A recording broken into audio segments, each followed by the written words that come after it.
Hi, I'm Michal Bar-Asher Siegal. I'm a professor of Rabbinic Judaism at the Department of Jewish Thought at Ben-Gurion University. I deal with the connection between Jews and Christians in the 1st century CE, and especially in a corpus of Jewish literature called the Babylonian Talmud. And I try to ask, what can that teach me about the relationship between Jews and Christians in the 1st century CE? Okay. When I find in rabbinic literature or Jewish literature, I find an evidence of the fact that they knew a Christian tradition and they're debating it, right? Either polemicizing against it or thinking with it, some kind of a literary dialogue that suggests that the rabbinic author, that the Jewish author knew a Christian tradition is reacting to it. I've been bothered for a while, what did it mean for the creator of that tradition? How much of Christianity did he have to know in order to create that tradition, right? How much did he have to understand to create that tradition? And more importantly, how wide was his audience and what kind of audience did that tradition have? What's the cognitive process that an audience has to go through in order to understand a polemic against Christianity in the 1st century CE? These are questions that I've been bothered for a while. It has to do with humor. Right? How many people need to understand a joke? How much knowledge you need to have in order to understand it? What kind of humor is it? Is it humor that's highbrow? Is it popular humor? These all have historical ramification. How many people understood that literary relationship between Jews and Christians? But it also has an effect on our understanding of the cognitive process of people in the past through literature. And I have to say, I've been bothered by this for a while. And until I came in contact with other scientists and other scholars who think about cognitive linguistics and realized that these actually have tools to offer me to start dealing with these questions. At the very least, to ask the question better, to understand what I'm asking, and to try to figure out if there are ways to solve and try to answer some of those questions. For example, how did people know about those traditions? Orally, writtenly? Does it matter for how they absorb the tradition, how they manufacture it? What's the scope of the people who could understand such a tradition in the genre of literature that it's written? Does it matter? All these questions, we actually have tools in the cognitive linguistics to try to answer them in a different way than the old school historical philological methods we've been using. So that's why I'm actually really excited about the prospect and possibilities that cognitive linguistics has to offer to our field.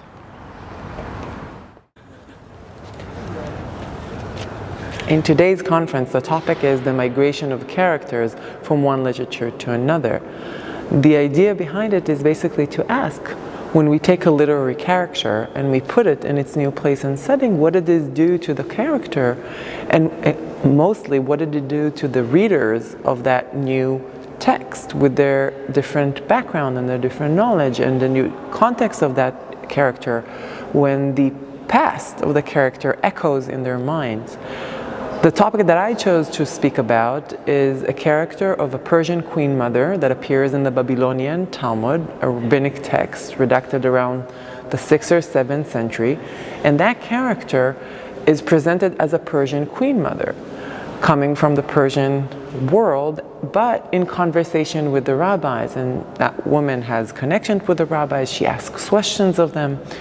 Now, she's probably based on some historical kernel of a Persian character of some kind, but the way it represented in the Babylonian Talmud raises very interesting question. What does it tell me about the creator of those traditions? What does it tell me about the way it was perceived when it was created and chosen to be part of the larger over of the rabbinic literature, and in this case the Babylonian Talmud? And cognitive linguistics can help me in asking those questions. I want to ask historical questions. I want to talk about the redaction of the text, and I want to talk about the audience and the amount of people that were involved. But cognitive linguistics also help me understand the redaction process. who created these traditions? What was he trying to say about gender roles? What is he trying to say about the Persian-Jewish relationship in the Persian Empire? But more importantly than that, how it was perceived by the audience for which it was created. When they talked about Jewish-Persian relationship and they created that figure of the Ifa Homis, the Persian queen mother that ask legal questions of the rabbis, how was this perceived by the audiences? What's the mental, cognitive processes that went through their minds when they were hearing stories such as these and deciding to keep it and preserve it in tradition up until today?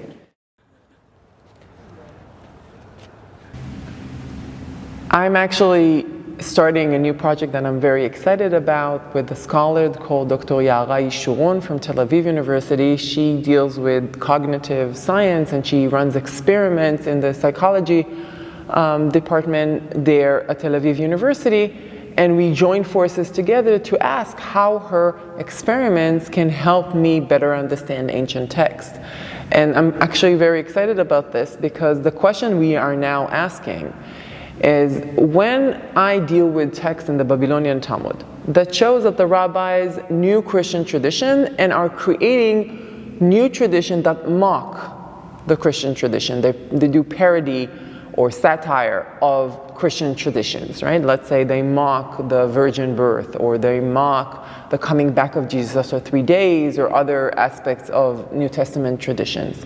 And they create a story that mocks it, right? And create a funny story about Jesus, about New Testament traditions. I'm interested in knowing a historical question. How many people got the joke?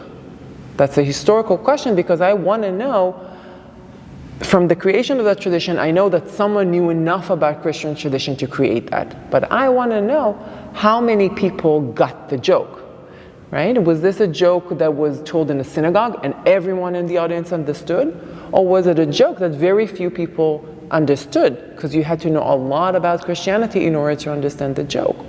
So I'm basically asking a very simple question that's not so simple, but a question about our brain. How much of a joke do we need to know in order to make the joke work?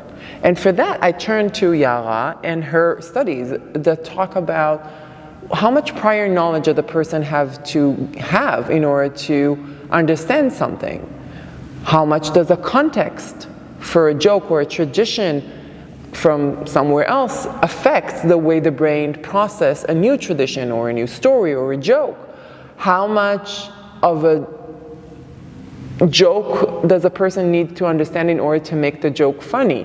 These are actually quantitative questions, right, that we can run experiments to see. So if we take people who have no backgrounds of Christianity, how would they react to a joke about Christianity? Or people who know a lot about Christianity but who are into dialogue with Christians and are okay with, conversation with Christianity, how would they react to a joke satirizing Jesus? Or people who are feel very strongly against Christianity at the time, how would they react to a joke such as this? We can actually try and check how would this story affect the mental processes of the person or persons that listen to that story, and also gives us a better estimate of the possible audiences of these texts in the past. So I'm kind of excited about this project. We're right in the process of creating it and working on it. What's even more exciting about this is that this is a real collaboration between the humanities and social studies, and in effect in psychology, where we do really interdisciplinary work, where she actually works with electrode connected to people's brain, and she checks brain's activity, and I ask questions about literature of the past, and we can inform each other. It's not necessarily going to give me exact answers, but at least it's going to help me ask the question better, and maybe rephrase them, or maybe have a better understanding of what I know and what I don't know, and what I can know and what I cannot know. So I'm very excited about that, the potential of that collaboration to really promote the study of cognitive linguistics in literature of the past using modern tools from cognitive sciences.